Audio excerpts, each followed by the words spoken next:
लेकिन मोदी जी बोलते हैं मोदी जी का विरोध देश का विरोध मतलब हो गया। तो मोदी पूरा हिंदुस्तान बन गए क्या? अब ये भगवान बना दिया था लोगों ने, अब हिंदुस्तान बना दिए। भाई हिंदुस्तान किसी आदमी के नाम पे नहीं चल सकता। हिंदुस्तान एक बड़ा समुदाय है, हिंदुस्तान एक बहुत बड़ा देश है।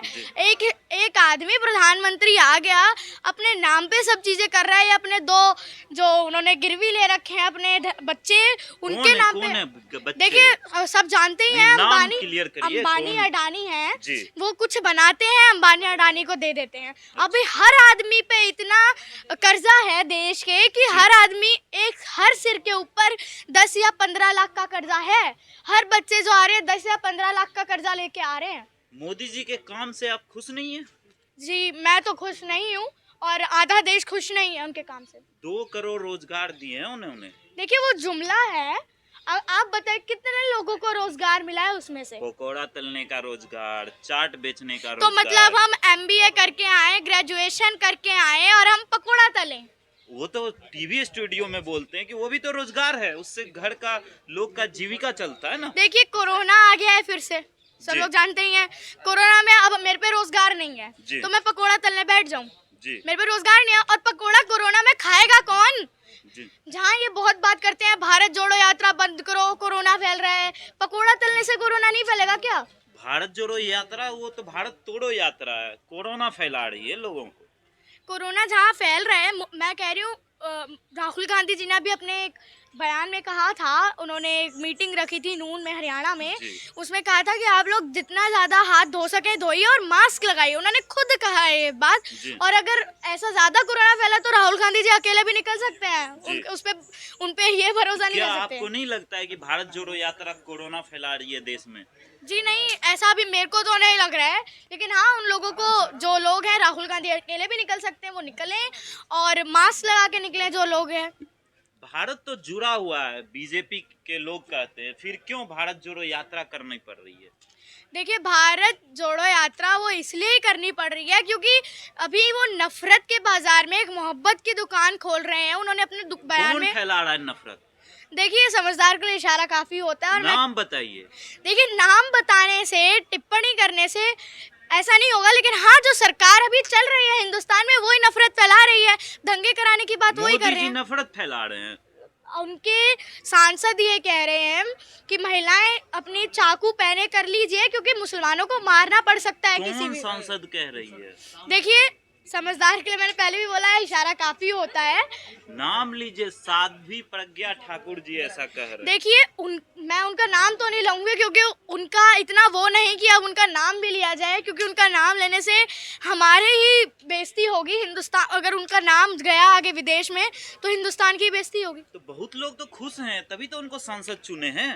देखिए इस बात पे तो मैं यही कहना चाहूंगी कि जो लोग चाटुकार होते हैं, अंधभक्त होते हैं, वो ही लोग ऐसी बातें करते हैं। जी तो क्या कहेंगे, वो हिंदुओं के बचाव के लिए तो ऐसा कर रहे हैं कि अपनी चाकू की धार तेज कर लीजिए, कभी भी आपके ऊपर हमला हो सकता है, सही तो कह रहे हैं वो। देखिए कभी किसी मुसलमान ने हिंदुओं को कभी मारा है? कभी मारा है कि आओ भाई हम तुम्हारे को मार रहे हैं या हम घुस के मारेंगे तुम्हारे को? ऐसा कभी मुसलमान की टिप्पणी नहीं देखी है मैंने। हिंदू ही ऐसा क्यों कर रहे हैं? मैं खुद एक हिंदू हूँ और मैं हिंदुओं का विरोध इसलिए कर रही हूँ क्योंकि ये लोग ऐसे दंगे फैलाने की बात करेंगे तो मैं सबसे पहले, हिंदू होने से पहले मैं हिंदुस्तानी हूँ, तो मुझे ये देखना है कि हिंदुस्तान में हो क्या रहा है। और ये धर्म का अगर बात चल रही है, हमारे को बेरोजगारी पर भी देखना चाहिए, रोजगार भी देखना चाहिए, और बाकी भी हमारी आर्थिक व्यवस्थाओं को भी देखना चाहिए हमारे हिंदुस्तान। 15-15 लाख तो दे दिए मोदी जी, अब आपके घर में आए? आपके घर में आए? मेरे घर में तो नहीं आए। किसी के घर में आए क्या? तो किसको दिए वो 15 लाख? बोल तो रहे थे। तो मैंने बोला ना उनकी बातें जुमला जाती है। मेरे घर में नहीं आया 15 लाख, ना मेरे नाना के आए, ना मेरी नानी के आए, ना मेरे मम्मी पापा के आए, किसी के 15 लाख नहीं आए हैं। आप जो टिप्पणी कर रहे हैं कि मोदी जी नफरत फैलाते हैं, मोदी जी तो प्यार से बात करते हैं भाइयों एवं बहनों, तो नफरत कहाँ उनके आवाज से निकलता है? कोई आतंकवादी आएगा, पुलिस स्टेशन पे बैठेगा, अब वो यही कहेगा कि डायरेक्ट ही अपनी टोन बदलेगा। वो तो यही कहेगा ना, सर मेरे से गलती हो गई, या ऐसे करके अपनी टोन रखेगा ना। और प्रधानमंत्री है, उनकी टोन अच्छी होनी चाहिए। अच्छा, तो नफरत कहाँ से निकल रहा है फिर? देखिए, जो उनके सांसद ऐसा काम कर रहे हैं, प्रज्ञा जी ऐसा काम कर रही हैं, एक सांसद भी बतौर सांसद कर रही हैं, और जो दंगे फैलाने की बात कर रहे हैं, ये नफरत फैला रहे हैं। तो आप क्यों क्रोधित हैं बीजेपी सरकार से, क्यों देखिए, गुस्सा है? उनके कुछ काम हैं जो मेरे को अच्छे कौन नहीं से लगते। काम? एक तो सबसे पहला भी करंट कृषि बिल लाए वो, उसमें कितने किसानों की डेथ हो गई, शहीद हो गए वो लोग, 750 से ज़्यादा किसान शहीद हो चुके हैं।